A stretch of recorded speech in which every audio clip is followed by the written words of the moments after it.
berbicara mengenai sustainable infrastructure. Nah, ini sesuatu yang mungkin bisa jadi konsep yang Bapak Ibu sekalian juga sudah ketahui. Ya, bagi saya sore ini saya akan mengajak Bapak Ibu sekalian untuk melihat lebih dekat lagi kira-kira apa sih dari sisi geologi yang bisa kita lakukan untuk itu. Tentunya saya tidak akan bicara infrastruktur dalam makna yang luas, tetapi nanti akan lebih sempit lagi ke dalam apa yang kita kenal sebagai konstruksi, terutama konstruksi sipil. Dan saya tidak akan memberikan banyak contoh, punten pisan untuk sore hari ini mungkin saya akan mengeluarkan beberapa pemikiran dasar saja. Nanti mungkin kalau kita berkembang diskusi ke banyak hal terkait contoh, ya insya Allah akan juga saya munculkan beberapa slide tambahan. Satu kehormatan, sore ini saya bisa berbagi tentunya, dan sekali lagi atas undangan Pak Indra, saya ucapkan terima kasih, dan mudah-mudahan apa yang saya sampaikan ini bisa bermanfaat untuk teman-teman semuanya. Nah, ini yang saya bilang tadi, mungkin sudah ada yang mendengar, 1 tahun yang lalu, saya diingatkan Pak Indra juga ini, kita ketemu di Badan Geologi dan berdiskusi mengenai penentuan lokasi ibu kota baru RI. Nah, ini pas tanggal yang sama, 21 Mei tahun 2019, surprise juga. Saya baru ingat, ternyata ini juga bersamaan dengan ulang tahun Mageti. Jadi saya ucapkan selamat ulang tahun Mageti. Dan yang pasti untuk tahun-tahun yang akan datang, semoga lebih banyak lagi kontribusi Mageti untuk geologi pada khususnya dan untuk Indonesia pada umumnya.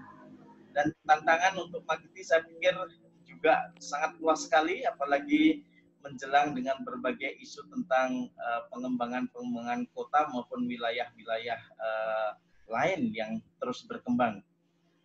Nah, ini ada beberapa foto yang saya perlihatkan, dan tentunya ini hanya mengenang saja. Ini yang saya presentasikan tepat 1 tahun yang lalu, Bapak Ibu sekalian, aspek geologi teknik dalam penentuan lokasi ibu kota baru RI. Mudah-mudahan ada yang hadir pada saat itu.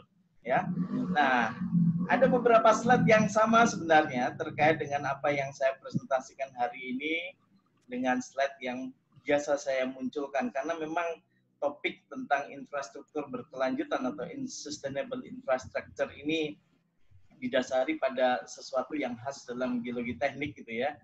Adanya hubungan antara aspek geologi dan aspek-aspek yang terkait dengan infrastruktur atau konstruksi pada khususnya. Baik, Bapak Ibu sekalian, sore ini memang saya memilih membawakan satu topik yang mungkin bisa menjadi diskusi berkelanjutan juga gitu ya, karena memang infrastrukturnya berkelanjutan, tetapi apa yang ada di balik itu nanti kita coba kupas bersama-sama. Dan ini lebih banyak dari pemahaman-pemahaman yang saya dapatkan, saya coba ramu di sini.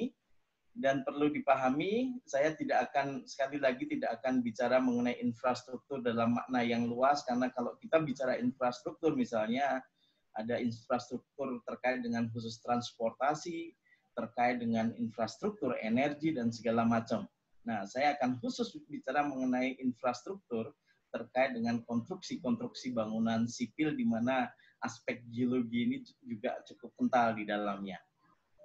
Jadi itu Bapak Ibu sekalian, saya berusaha untuk bisa menyampaikan materi yang saya siapkan tidak begitu lama, karena memang saya bilang ke teman-teman ini materi terpendek saya mudah-mudahan gitu ya. Baik, apa sih yang menarik bicara mengenai sustainability dan apa sih pentingnya sustainability itu? Nah, di sini ada beberapa guidance yang saya tuliskan, misalnya, ada tulisan atau hackers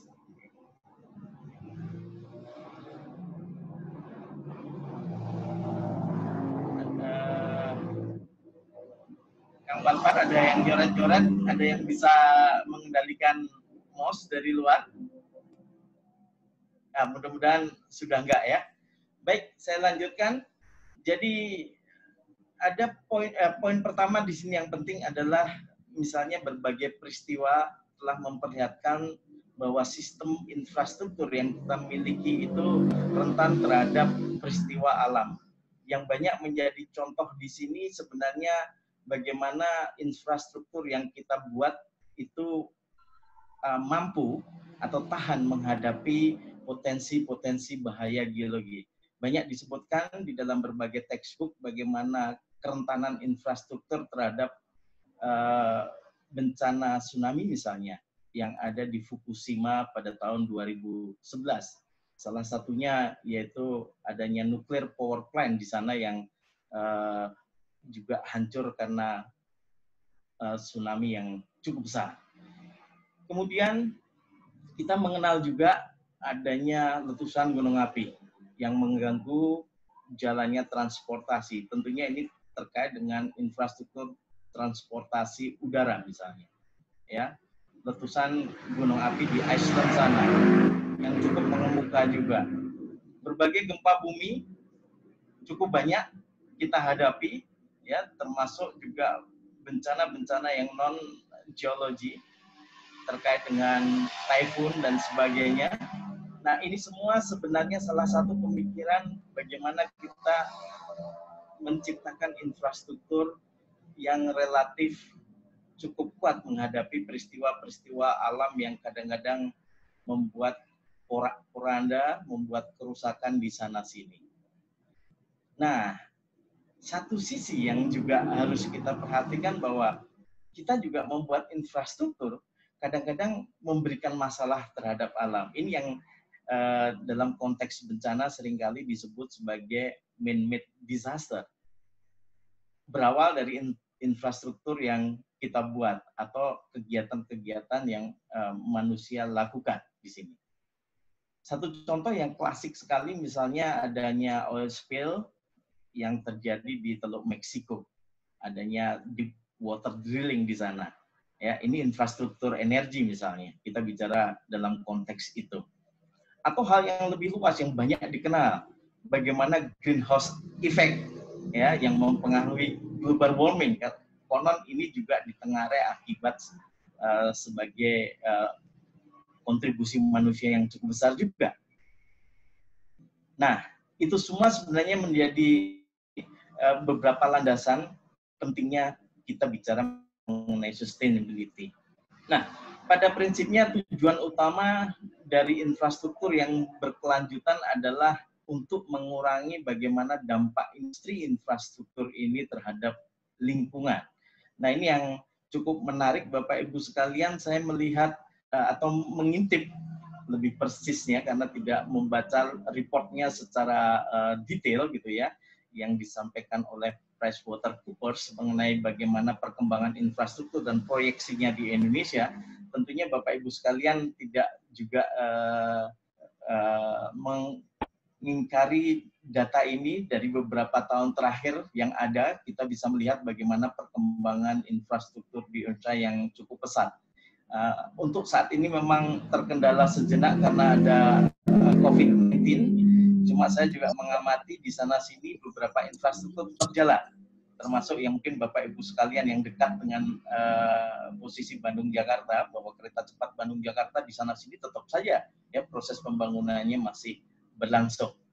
Nah, ini ada sandingan data-data lain yang dimunculkan juga sebenarnya selain data-data yang berasal dari Indonesia saja, yaitu data Filipina dan Malaysia. Tampak di situ Indonesia leading, menyalip Malaysia dalam proses pelaksanaan atau tumbuh kembangnya infrastruktur.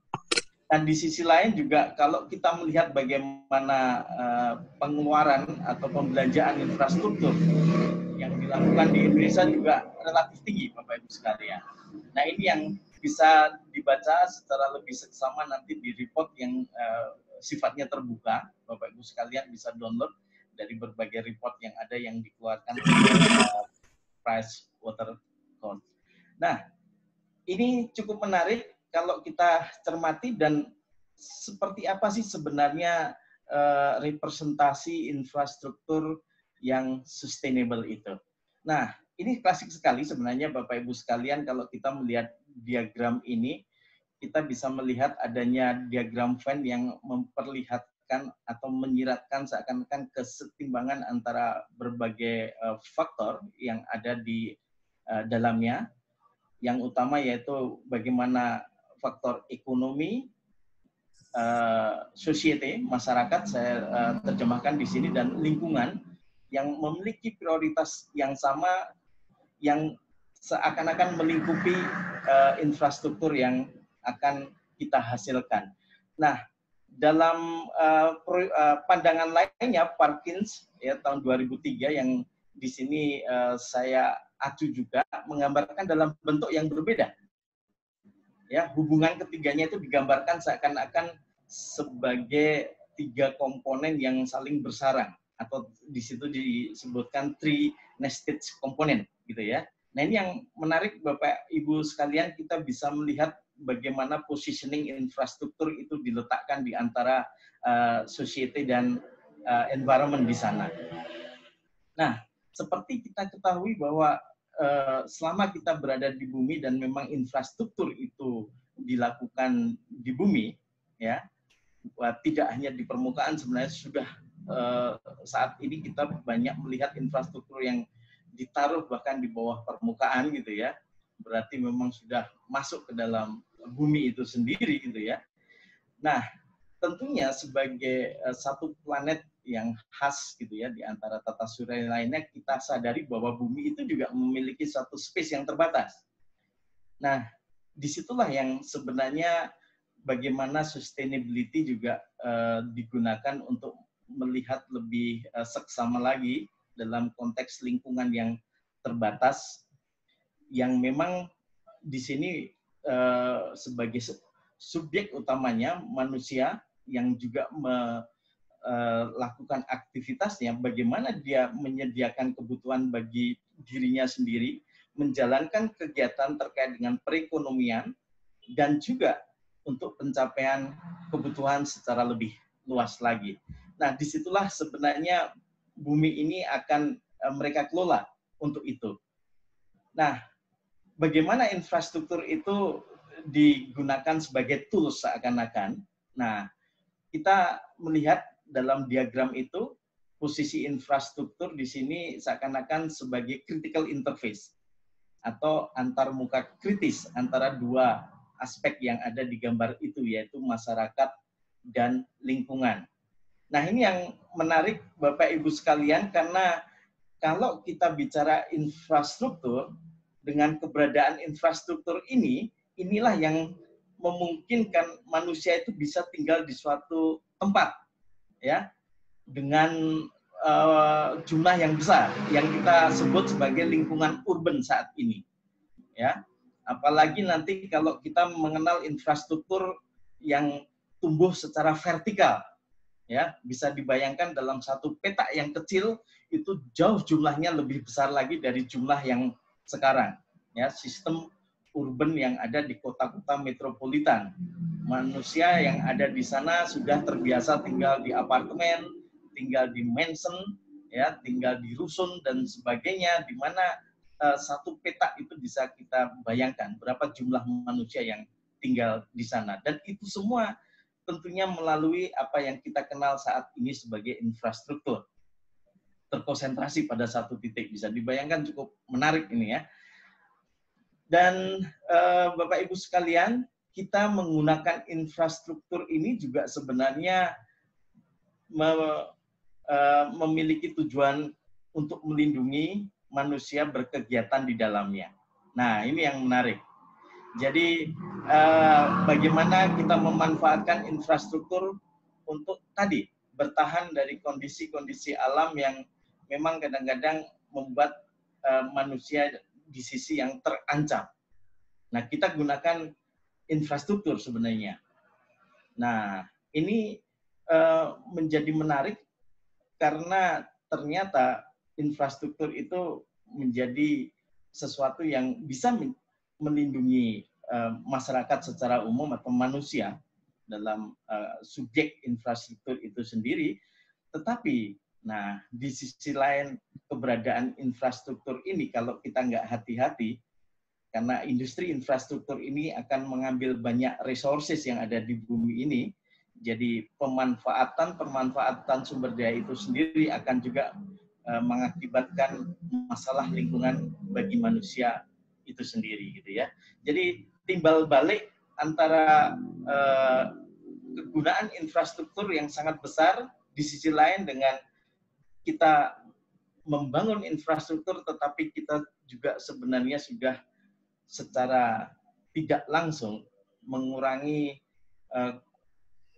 alam atau lingkungan, atau mengganggu lingkungan atau alam secara lebih spesifik.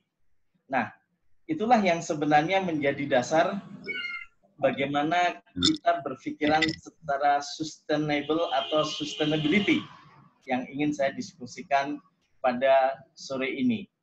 Jadi, saya tidak akan membicarakan khusus bagaimana infrastruktur berdampak langsung ya pada lingkungan dan sebagainya, tetapi nanti kita bisa diskusikan secara lebih detail. Tapi lebih ke bagaimana infrastruktur berdampak pada dimensi pembangunan berkelanjutan dalam konteks yang lebih spesifik, yaitu konstruksi sipil misalnya, gitu ya.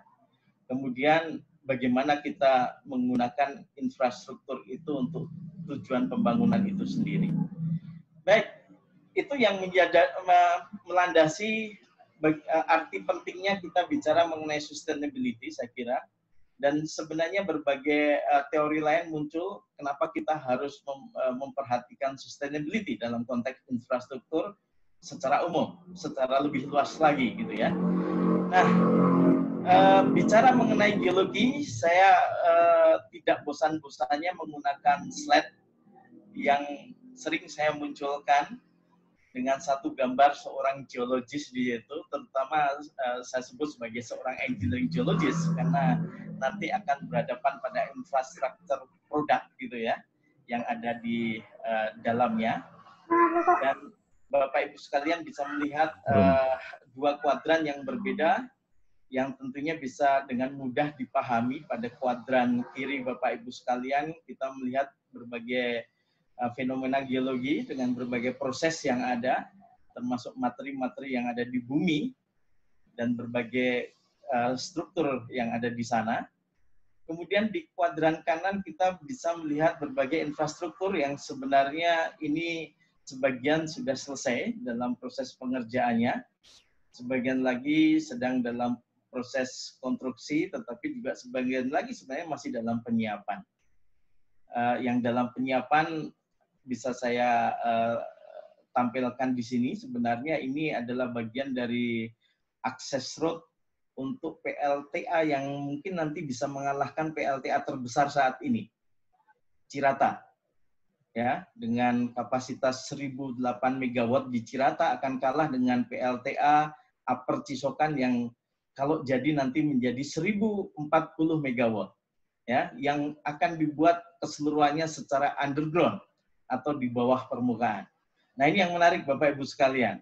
Nah, bicara mengenai infrastruktur yang akan dibangun di bumi, ya, terutama semua seakan-akan infrastruktur itu masih menempel di bumi atau sebagian bahkan ditaruh di bawah permukaan gitu ya.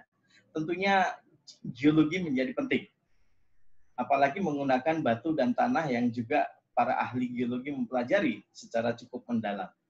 Nah, sehingga di sini satu kalimat yang cukup menarik gitu ya, bagaimana skematik dari seorang ahli geologi teknik di situ dikatakan looking back at geological aspect and forward to infrastructure product.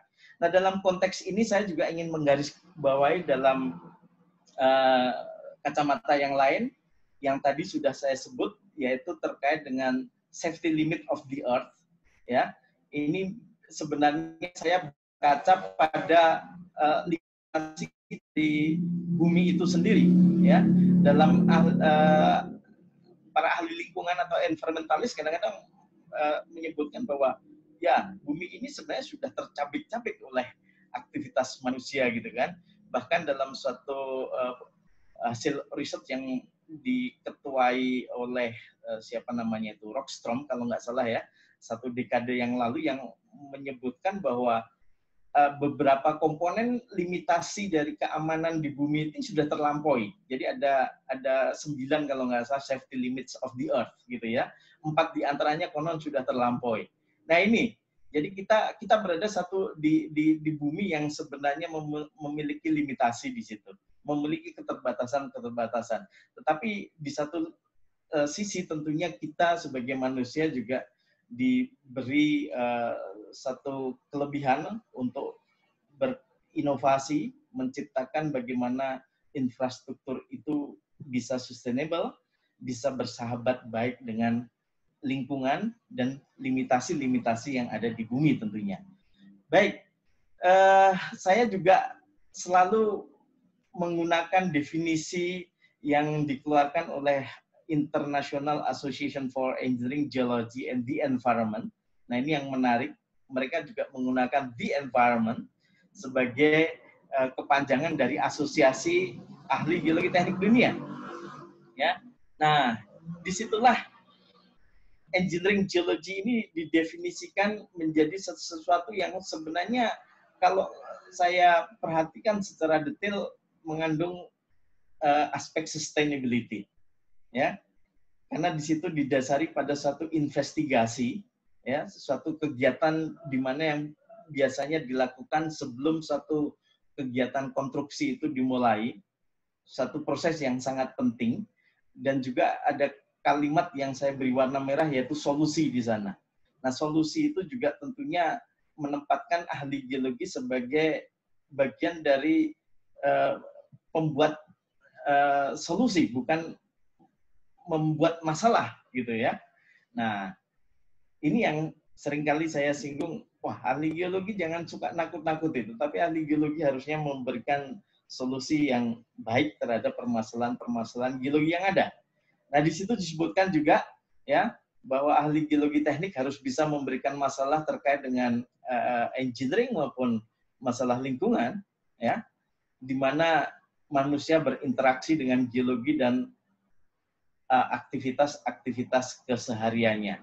Dan yang bagian akhir yang cukup menarik, dan ini juga tidak kalah penting karena tadi juga sudah saya sebutkan bagaimana infrastruktur itu nanti berhadapan dengan bahaya-bahaya geologi. Di sini ahli geologi juga harus bisa menempatkan diri menjadi orang yang bisa melakukan mitigasi secara baik. Walaupun di situ disebutkan prevention and remediation, lebih ke pencegahan dan penanganan dari hal-hal yang terkait dengan geological hazard. Baik, masuk ke dalam suatu kegiatan konstruksi, di mana sebenarnya ini bagian lebih sempit lagi dari apa yang kita kenal sebagai infrastruktur. Nah, saya ingin mengajak Bapak Ibu sekalian melihat bagaimana suatu fase konstruksi itu dilakukan, ya, di mana juga engineering geology tentunya terlibat pada setiap fase yang ada. Nah, ini saya hanya mengingatkan bahwa mungkin Bapak Ibu sekalian juga sudah terbiasa dan sering melihat SNI, bahwa di sini kita punya SNI 032849 tahun 1992, sudah kuno sebenarnya. Saya berharap nanti teman-teman di Badan Geologi ini bisa menjadi leading sektor untuk mengubah ini. Kita memiliki tata cara pemetaan geologi teknik lapangan yang di dalamnya sebenarnya cukup menarik dan cukup juga bisa kita jadikan pegangan saat ini paling tidak dalam kegiatan terkait dengan konstruksi dan fase-fasenya. Nah, sedikit saya bisa memperlihatkan, saya perbesar dari fase-fase yang ada. Sebenarnya ini kalau zaman saya kuliah saya harus hafalkan ini, apa yang diajarkan oleh Pak Sampurno, saya singkat sebagai RR Sitkom. Diawali dari regional, salah tulis, maaf ini ya, seharusnya regional appraisal gitu ya, pendekatan regional yang menggunakan peta-peta dalam skala luas gitu ya. Kemudian kita mengenal juga adanya recognition dari favorable site, ada tempat-tempat yang bisa dicalonkan menjadi target tempat infrastruktur nanti gitu ya. Nah, di sini kita tentunya bisa melihat skalanya, skala peta yang digunakan juga semakin detail di situ. Kemudian kita sudah mulai melakukan survei dari target set, ya, terutama juga kalau sudah bisa diputuskan yang sudah dipilih gitu, walaupun mungkin sudah mengerucut 1 atau 2 pilihan target set, dengan peta yang sudah sampai 1:10.000 gitu ya. Kemudian kita punya stage berikutnya yaitu investigation, yang sebenarnya diawali dari preliminary investigation sampai detailed investigation di situ pada selected set yang sudah diyakini bahwa set ini paling baik biasanya. Nah, ini cukup menarik karena skala peta yang kita sudah akan gunakan bisa sampai 1:1000, Bapak Ibu sekalian, ya. Pada akhirnya kita akan melakukan yang namanya desain di situ, yang terkenal dengan nama detail engineering design mungkin, dan kita bermain dengan skala yang operasional 1:100, dan pada saat konstruksi kita berhadapan pada skala yang jauh lebih detail lagi, bahkan 1:50 gitu ya. Termasuk peran ahli geologi dalam operation dan maintenance tidak kalah pentingnya, yang beberapa waktu lalu saya bahas khusus mengenai hal ini juga terkait dengan terowongan misalnya. Baik, Bapak Ibu sekalian, lalu di mana sih sebenarnya sustainability itu bisa kita letakkan? Nah, paling tidak saya ingin menggarisbawahi, akan saya kunci di sini mengenai investigasi atau bahkan tahap-tahap sebelum investigasi ini, ya, yang nanti sebenarnya sangat berperan sekali pada atau dalam kaitannya dengan sustainability. Nah, sebelum ke sana, saya ingin mengajak Bapak Ibu sekalian juga sedikit menggali apa yang ada dalam geologi teknik. Ini buku yang klasik, yang kuno sekali sebenarnya, tahun 76 yang diterbitkan oleh UNESCO yang terkait dengan Engineering Geological Map. Ya, masih menarik di sini dan belum tergantikan, Bapak Ibu sekalian. Dan saya mengambil definisi peta di sana, yang saya tidak akan mengulas apa itu petanya, tetapi di sana juga disebutkan bagaimana staging of project itu sendiri. Ya, yang saya beri warna merah di situ ada design, construction, dan maintenance. Ya, yang cukup penting dalam konteks engineering geological map juga sebenarnya. Nah, apa saja yang ada di dalam suatu peta geologi di situ? Jelas dalam acuan yang dikeluarkan oleh UNESCO itu disebutkan ada beberapa komponen atau features di situ disebutkan, ya, yang dimuat dalam suatu peta geologi, dan sebenarnya ini juga sering kita juga jadikan acuan untuk membuat report dalam konteks investigasi geologi teknik, yaitu meliputi aspek-aspek atau kondisi geomorfologi di sini. Kemudian kita juga menguraikan bagaimana karakteristik tanah dan batuan, termasuk bagaimana distribusi, stratigrafi maupun struktur geologi yang ada di dalamnya. Kemudian juga diuraikan di sana terkait dengan kondisi hidrogeologi, dan yang terakhir tidak kalah pentingnya, ya, disebutkan di sana sebagai geodynamic fenomena, atau di sini bisa saya terjemahkan sebagai potensi-potensi bahaya geologi. Nah, jadi itu semua yang sebenarnya dikemas dalam suatu investigasi geologi teknik atau engineering geological investigation, yang salah satu produk pentingnya yaitu peta geologi teknik. Nah, itu yang menjadi entry point bagi saya bagaimana seorang ahli geologi teknik nanti akan masuk dalam apa yang saya sebut sebagai sustainability. Kok bisa? Nah, ini yang menarik. Mungkin Bapak Ibu sekalian bertanya-tanya, ini larinya kemana nih? Ya, lari investigasi ini terkait dengan sustainability. Baik, Bapak Ibu sekalian, saya meminjam satu tabel yang mungkin sangat terkenal dan biasa digunakan dalam desain proses dalam konteks yang lebih umum lagi gitu ya. Tidak hanya terkait dengan infrastruktur saja, tetapi saya memilih pada salah satu gambar yang ini terkait dengan satu staging dalam kegiatan konstruksi, ya. Di situ judul yang saya ambil untuk gambar itu sebenarnya menekankan bagaimana pentingnya kegiatan-kegiatan di awal suatu kegiatan konstruksi itu melandasi satu sustainability nanti di pada akhirnya. Jadi the important of the beginning, ya, in construction phase gitu ya. Jadi pentingnya di awal, ya. dalam suatu fase konstruksi. Apa yang sebenarnya penting dan apa yang ada di awal itu? Saya paling tidak mencatat 3 hal di sini, ya, yang bisa kita generate pada kegiatan-kegiatan awal dari suatu perencanaan infrastruktur. Yang pertama, bagaimana kita bisa mengoptimumkan target pendanaan di situ, ya. Jadi pricing kita bisa sesuaikan sebenarnya, ya. Kemudian hal yang juga bisa kita lakukan misalnya terkait dengan keamanan, ya. Bagaimana kita setting program terkait dengan bagaimana pelaksanaan infrastruktur ini cukup aman untuk dilakukan, ya. Safety of the design, ya, tidak terlalu membahayakan sehingga dalam proses konstruksinya nanti kita bisa yakini, ya. Nah, kemudian yang ketiga ini yang sebenarnya lebih dekat lagi dengan apa yang kita bicarakan saat ini, yaitu opportunity to the influence of sustainability outcomes atau sustainable outcomes di situ, ya. Bagaimana kita bisa merancang, ya, seawal atau sedini mungkin, ya, pengaruh-pengaruh infrastruktur yang kita rancang untuk menghasilkan suatu hasil yang kita sebut sebagai sustainable.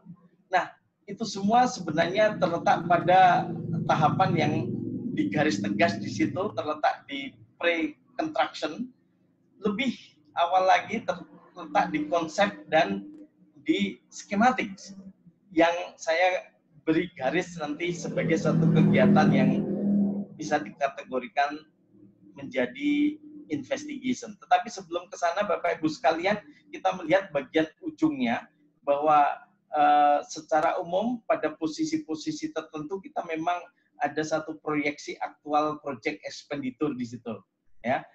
Bagaimana dana itu dikeluarkan terkait dengan pelaksanaan kegiatan pembangunan atau konstruksi pada umumnya.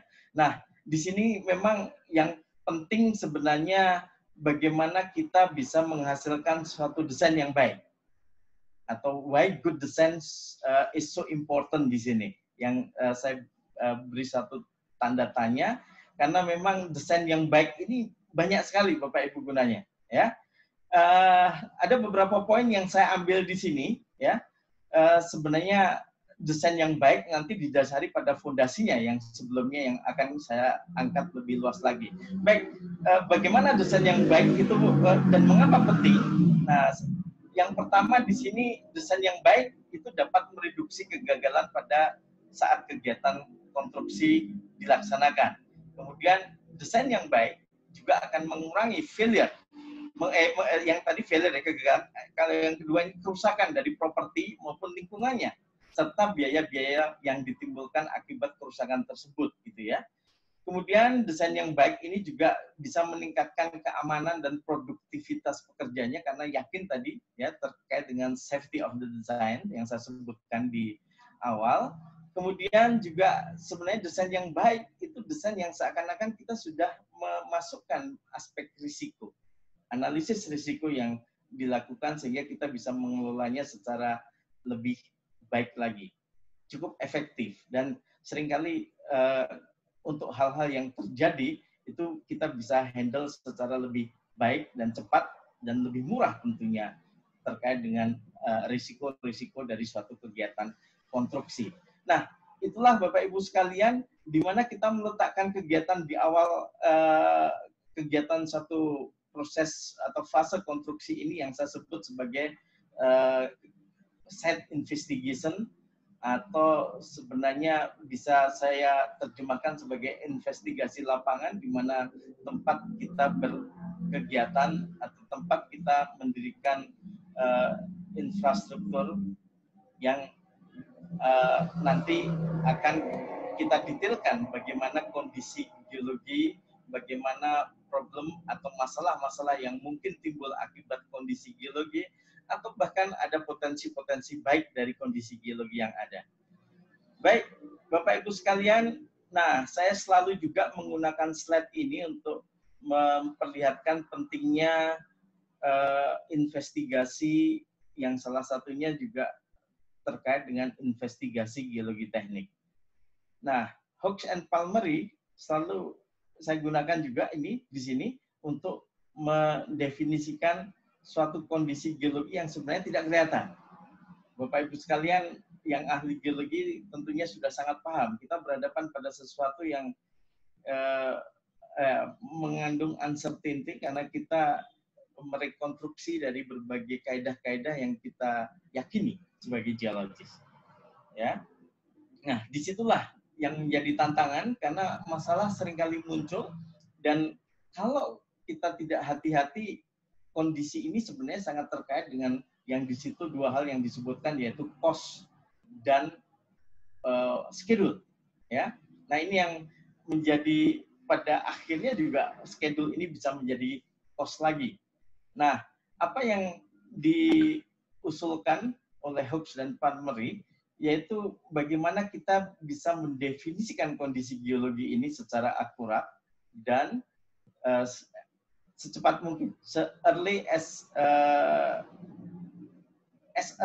possible and as accurately as possible. Jadi secepat dan seakurat mungkin. Nah, ini yang cukup menarik Bapak Ibu sekalian. Ya, dalam berbagai hal saya menggunakan slide ini untuk kadang-kadang sedikit ya memberitahu teman-teman kolega di teknik sipil jangan mengundang ahli geologi kalau sudah ada masalah. Ya, itu namanya menyalahi as early as possible gitu ya. Atau kadang-kadang menyuruh ahli geologi hanya menggunakan data-data yang ada, tidak melakukan investigasi secara lebih baik sesuai dengan tadi. Bapak Ibu sekalian masih ingat, dalam setiap fase konstruksi kita harus menggunakan peta-peta dalam skala yang secara terstruktur berubah, yang secara umum kita bisa lihat bagaimana perubahan menjadi lebih detail tingkatannya. Nah, tentunya as accurately as possible di situ menjadi penting. Saya kadang-kadang sedih karena banyak infrastruktur yang masih dibuat dengan hanya mengandalkan peta-peta yang skalanya tidak sesuai dengan skala operasional di mana infrastruktur itu dibuat. Nah, ada satu kalimat di atas sebenarnya yang saya tidak bahas lebih lanjut dan ini pasti Bapak Ibu sekalian bisa pahami karena sesuai dengan apa yang sudah saya sampaikan sebelumnya pada bagian awal gitu ya. Nah, tentunya smart site investigation save money ini menjadi sesuatu hal yang bisa diwujudkan dan bisa menjadi landasan dalam berkegiatan. Baik, Bapak Ibu sekalian, di sini terkait dengan site investigation, saya tidak akan menguraikan secara detail apa yang ada di dalamnya. Tentunya cukup banyak, ya. Dan komponen-komponen ini sebenarnya juga senada dengan apa yang saya sebutkan dalam peta-peta tadi. Ya, ada aspek geomorfologi, ada aspek batuan dan tanah, ada aspek hidrogeologi, ada aspek geodinamika terkait dengan potensi bahaya-bahaya geologi, gitu ya, dan berbagai aspek khusus di dalamnya nanti. Nah, baik, Bapak Ibu sekalian, itu semua sebenarnya pada prinsipnya kita akan melihat aspek geologi, khususnya geologi teknik secara komprehensif, dan kita bisa membuat satu model geologi teknik di sini, bahkan 3D modeling gitu ya, dengan akurasi yang tinggi sesuai dengan staging dari setiap kegiatan infrastruktur yang dilakukan, sehingga semua tahapan-tahapan itu bisa kita lalui dan kita siapkan, dan diharapkan pada tahapan inilah yang menjadi dasar sustainability di produk konstruksi nanti. Dan satu kata yang cukup penting juga di sana yang saya ambil dari tokoh site investigation, ya, yaitu Clayton di situ mengatakan bahwa without site investigation, ground is hazard. Bisa dibayangkan, ya, tanpa investigasi sebenarnya kita menciptakan lahan atau area infrastruktur tempat kita mendirikan infrastruktur itu sebagai potensi bahaya itu sendiri. Nah, itu sangat mengerikan Bapak Ibu sekalian kalau itu terjadi. Dan ada beberapa poin terkait investigasi lapangan, dan ini mungkin menjadi slide bagian yang hampir akhir yang ingin saya jadikan pemantik diskusi untuk sore kali ini. Dan ini sebenarnya definisi apa itu set investigation yang saya ambil dari Clayton tadi yang saya sebutkan gitu ya, di mana posisi geologi sangat strategis sekali untuk atau mempengaruhi proyek konstruksi atau bahkan kinerja infrastruktur itu sendiri, jelas dikemukakan oleh Clayton di sini. Kemudian juga set investigation ini juga penting dalam kaitannya dengan menilai kesesuaian antara kondisi lahan, termasuk diantaranya juga kondisi geologi, dan tentunya bagaimana kita memberikan penilaian terhadap keberlanjutan apa yang kita rencanakan di sana. Kemudian terkait dengan investigasi ini juga kita bisa bicara lebih luas lagi, kadang-kadang dikaitkan dengan kesesuaian terkait dengan aspek teknis, ekonomi maupun lingkungan. Nah, ini konteksnya lebih luas lagi Bapak Ibu sekalian yang memang tercakup dalam sustainable infrastructure tadi. Dan yang tidak kalah penting ya, dari investigasi inilah kita memang pada akhirnya diharapkan memberikan solusi, dan solusi ini menjadi satu bagian yang penting dalam definisi sebagai seorang ahli geologi teknik yang juga termuat dalam definisi yang dikeluarkan oleh Asosiasi Ahli Geologi Teknik Internasional tadi. Dan solusi ini tentunya tidak hanya pada satu fase saja, tetapi juga nanti pada akhirnya mengikuti setiap fase dari tahapan infrastruktur yang diikuti oleh seorang ahli geologi teknik. Jadi itu Bapak Ibu sekalian, saya pikir secara garis besar saya sebut tadi ini sebagai pemantik diskusi, karena mungkin ada beberapa hal yang ditunggu-tunggu, mana sih contohnya dan sebagainya. Ya, nanti kita akan bisa diskusi lebih panjang lagi. Dan saya pikir sebagai penutup, ini satu kalimat yang saya sukai gitu ya, dan cukup menarik. Saya pikir nggak perlu saya bacakan secara lebih detail satu persatu, tetapi pada prinsipnya bagaimana kita menciptakan infrastruktur yang harmoni dengan alam. Saya pikir seorang ahli geologi di situ menjadi sangat penting untuk terlibat di dalamnya. Di sini kadang-kadang saya menyebutkan sebagai engineering geologist, dia harus memprovide bagaimana kita bisa memberikan best practice dan guidance terhadap pelaksanaan pembangunan infrastruktur yang sustainable. Saya kira itu Bapak Ibu sekalian, dan saya berharap apa yang kita hasilkan atau infrastruktur yang kita hasilkan bisa tercapai dan bisa harmoni dengan kondisi alam, dan tentunya termasuk di dalamnya kondisi geologi. Jadi di sini ada satu kalimat kecil yang saya selipkan di situ, be a key part of the solution, ya, bukan of the problem. Saya pikir itu saja. Terima kasih atas perhatiannya. Saya kembalikan waktunya